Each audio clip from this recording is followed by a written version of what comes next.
Well, hello guys. This part of the vlog isn't officially part of the vlog, but I wanted to hop on here just to talk to you all about this vlog and the context of it, because it's not normal.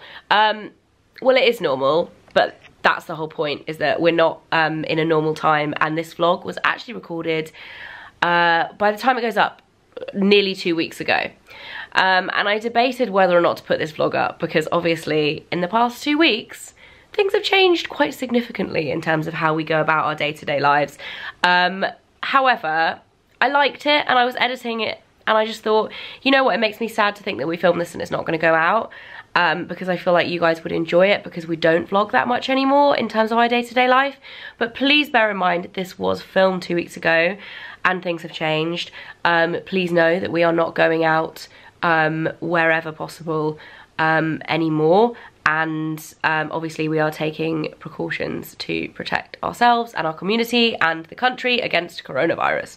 Obviously we are, and if you follow me on Instagram you will know that too, but I just thought I would do a little bit of a disclaimer here to let you all know that. And obviously we are talking about coronavirus at the end of this video and talking about cancelling things and talking about making decisions.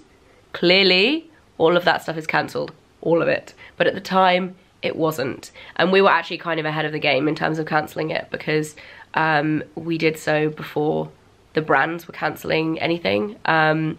And please know that whilst I don't talk about all of the stuff that's going on a lot online, I am very much aware of it, potentially a bit OTT in terms of tracking the news. I don't think it's necessarily great for my brain, but I have been obsessively tracking the media stories about coronavirus since mid-January, which is earlier than a lot of my friends. They thought I was a bit crazy when I was worried about it back then. This is not like a I told you so thing at all. I generally just, I'm a worrier when it comes to things like that. Zombie apocalypse vibes. Watch too many zombie movies, but genuinely, like, I have been concerned about it. So if you think, oh, Fleur isn't talking about it, please know that I am thinking about it a lot. I just choose not to talk about it online because it's not necessarily my forte or my place to talk or give medical advice to anyone.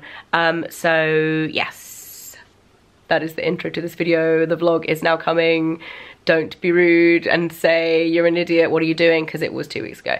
I hope you guys enjoy it anyway, and I think it provides a really nice insight into something awesome that a charity are doing. You'll see more about it. You'll see more about it in the vlog. Here we go, let's go. Good morning, guys. I'm joining you this morning from Mike's car.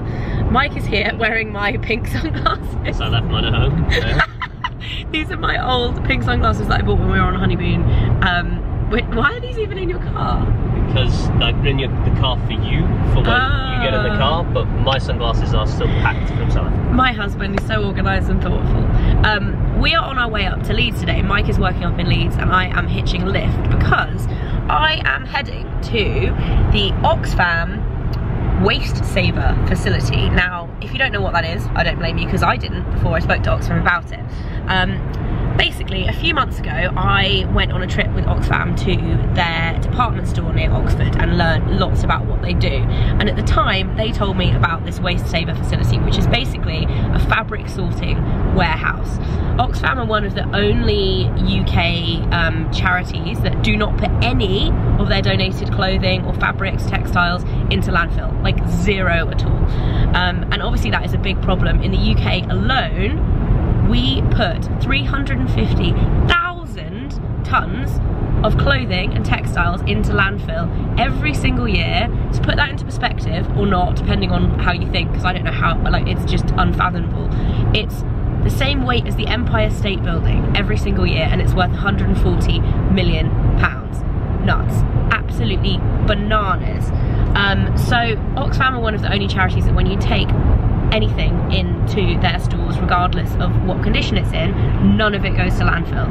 So in case you're wondering, if you've got old clothes, you don't want them anymore, don't ever just throw them in the bin. Take them to Oxfam, sell them on eBay, sell them on Depop, give them to friends, swap with friends, do whatever you want, but don't send them to landfill because it's completely ridiculous and wasteful and it's not doing anything good for our planet. So today I'm going up to visit Waste Saver and see how this works, because if you think about all the Oxfam shops in the UK, I think there are 600. Like, it's a lot. If you think about all of that, that's a lot of clothes to process. So this site that I'm going to visit to today basically takes in, I don't know if it takes in all, because some of it is sorted within stores, but it essentially takes in all of the Oxfam donations and redistributes them to wherever they need to go, whether it is being recycled and repurposed. I think they use them like in mattresses, in carpet underlay, things like that. We're going to learn more about it today anyway. So I'm kind of intrigued to see what today is going to be like and learn a bit more about it, and some of the great things that they're doing. Yeah, that's what we're doing today. Come along on the journey. One bike's going to work. That's what I'm doing today. Let's do this. Let's go, guys. So I have arrived in Leeds. This light is crazy. I've just dropped off Mike at work and I have now come to the Waste Saver sorting facility. It's in Batley, which I had never heard of before, just outside Leeds. Let's go inside and see what they do. I can't work out how you will best be able to see my face. Like that? Probably not like that. Let's go and have a look. I thought it would be best to voice over this section of the video because it was actually very noisy in the facility, and also there's a lot of information to kind of pass on, so I'm trying to keep it short and sweet. When you first go in, there's this huge cage full of black refuse sacks, and this was actually pretty overwhelming to see the scale of what gets dropped off and sorted here every day. They have around 2 to 3 lorry loads of black refuse sacks dropped here every single day, and the first step in the process is for the staff to open them and sort them into the best stuff that will get resold in stores and the worst stuff that will get recycled. There's actually an entire wall of mood boards and kind of inspiration for what the staff are looking for, so they're trained to know like what to pick out, to know certain brands, to keep an eye out for what is getting picked out as the best stuff. Everything that then stays on the conveyor belt is sorted to be sent out to African countries for resale. Things that are too heavy, so anything wool-based, anything fleece-based that is too warm, is then sorted out into these bins, which is what you can see happening here, and that gets resold to countries that need it but that have warmer climates. So everything that's left on the conveyor belt, and it's a lot of stuff, and I was actually really surprised about how good the quality of this was, and it just goes to show that our market is so oversaturated with these clothes coming in that even things that are a good quality, essentially there's no market for them here, because why buy a secondhand t-shirt when you can get a really cheap one in Primark, right? It's a really kind of depressing way of thinking. And it's also interesting to note as well, because I've seen quite a lot of news pieces about how the clothing that is actually being sent over to Africa, they don't want. So Oxfam are really careful to make sure everything that is being sent there is actually the type of clothing that will be useful for them, for their resale market. So whether or not it's being good quality, good brands, but also suitable for them to wear in that climate. So it then gets sent up this huge conveyor belt and gets squashed down into bales. And you can see this happening here, but what you can see in the background is actually all of the full bales that are ready to be shipped off and sent for resale in African countries. We then went back to have a look at what happens to all of the best quality stuff that's going to be resold into shops. And this was actually really complex and a really impressive setup. So a lot of the shops that they have, there's obviously 600 plus Oxfam shops, so not all of them has their own kind of request section, but the ones that are in need of good donations and perhaps the bigger shops that are selling more can put in their own requests, whether or not it's for vintage, whether or not it's for outerwear, whether it's for ladies' shoes or whatever. They put in their requests to the sorting facility, and then that gets fulfilled there as well. So they have the staff really specifically briefed. What you're seeing now is also the festival section, which was really interesting. So each different festival has a different section, and then they have quite a lot of fashion students actually picking out specific things that need to go to specific different festivals. Obviously, things like Glastonbury and Download will have very, very different fashion that people will be buying. So they have people picking out different things to go to different festivals. And then what you're seeing now is the online team, which was so impressive. They were so organised. Again, loads of fashion students working here. they sought all of the stuff to be sold online, because Oxfam is actually one of the only charity stores to have a really decent online store, and they photograph everything here and sort it here as well.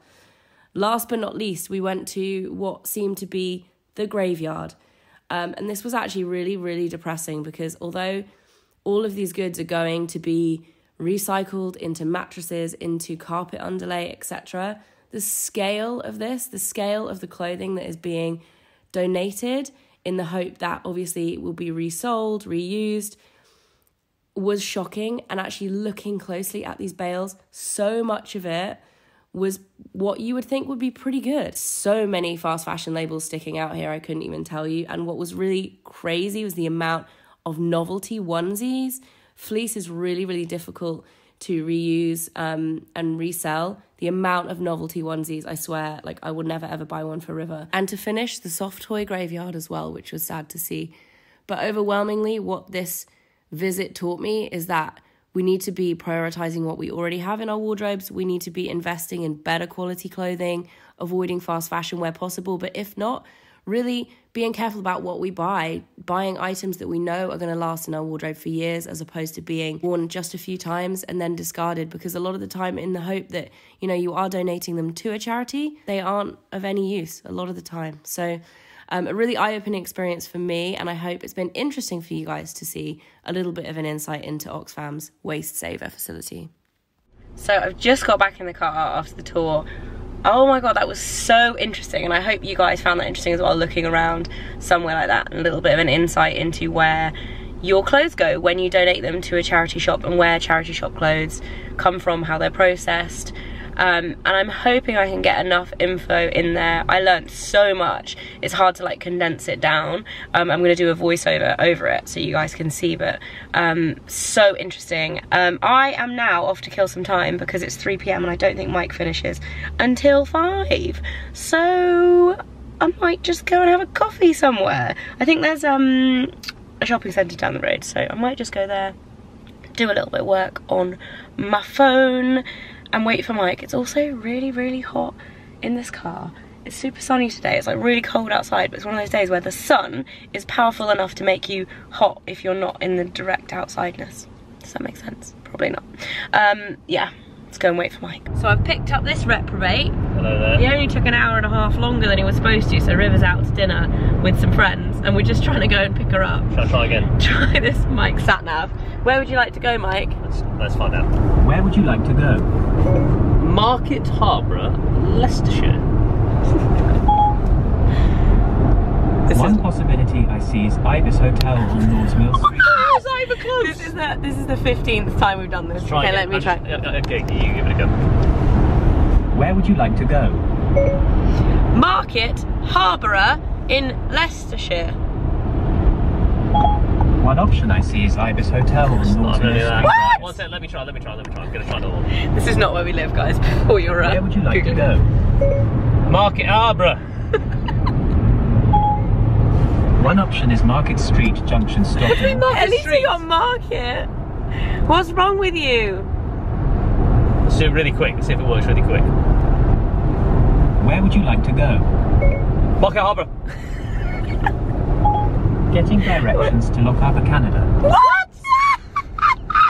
Directions not available. Directions to Canada. Come on. I wanted to go to Canada. Tell you what, Mike thought he had a fancy car, but it turns out it's second. Where would you like to go? Market Harborough. Pizza Express in Market Harborough. Getting directions to Pizza Express. Where though? Which one? Yes! Get in! Booyah!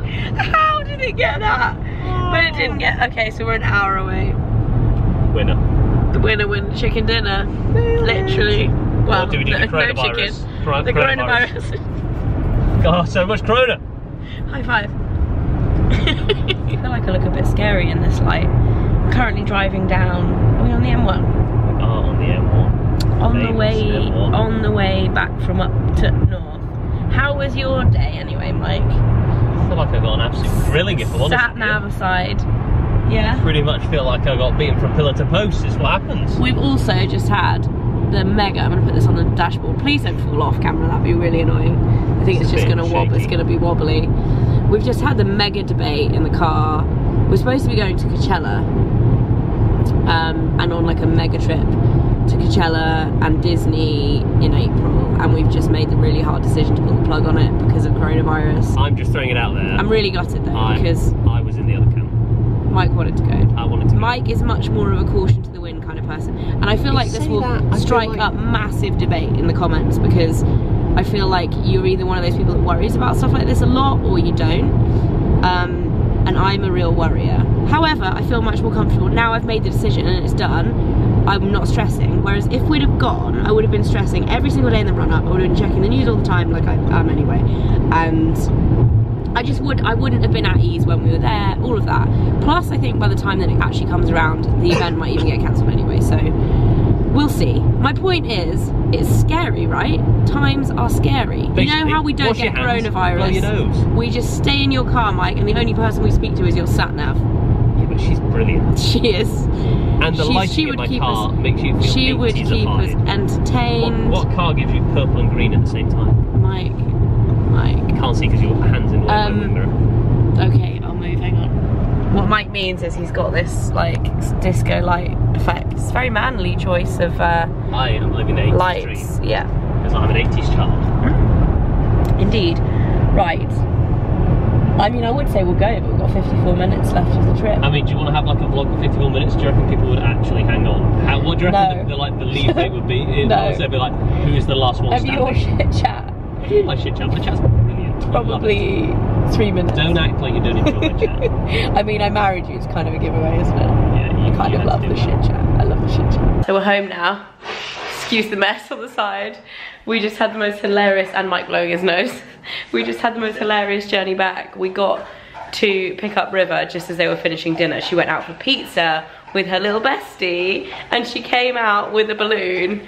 She literally saw us on the street and was like, "Mommy, Daddy, my balloon! I've got a balloon!" I've never seen her look so happy. It was so funny. I had pizza, I had pizza. And then we had an interesting experience. We got takeaway pizza to eat in the car. Actually, on a side note, Pizza Express do really good vegan pizza. I've had it. Never knew that. It was tasty. Told you. Except yours was rubbish because it didn't have olives on it. Missing the main ingredient. And we then spent about 15 minutes driving around all of the supermarkets in the local, we went to one and it was closed. We went to another petrol station and it didn't have nappies. Then we went to another petrol station, it didn't have nappies. And then we just went to the big old supermarket and got nappies because River did a giant poop in her last nappy that we had. And yeah, it was like really interesting parenting goals for a Friday night. But she was just, honestly, she was so happy. It was one of those moments, like, she just makes me grin so much. And you, hello, how are you today? Are you okay? Yes? Not talking to me? Nope. Before did I think I'd be putting nipple balm on What is lips. that? Oh, hang on. He's got very short lips. Do you keep that in your pocket? Yes. Has anyone at work noticed what it is? No. To be fair, as well as whoever Dr. Lip is. Dr. Lip's nipple bar. I also, no, mine. Mine looks attractive. I also have. Oh, that one's good. I'll have that one. These are both mine. They're mine now. I hope the nipple balm is mine, because otherwise, where have you found that? London Marathon, you see. Hilarious. Right. LOL. That's gonna be it. What? Your sock. I know. I've got a hole in my toe. Holy. I'm not showing everyone because my feet are disgusting. My toe is poking out. My toe. No, don't know. Just a little sneaky peek. Yeah, my toe is poking. Double toe pokage. These tights need to go in the bin. Or into the, not into the bin, Exactly. is what we've learnt. Into the recycled. recycling textile plant. Should have dropped them off whilst I was there. Yeah, could have got a fresh set as well. That's going to be it for today, guys. I hope you found this interesting and enjoyed it. I have had a thoroughly interesting day. And it's been one of those days, actually, where I've come back from it feeling inspired and motivated to talk about things and to vlog and all of that. I feel like today's been a really good day.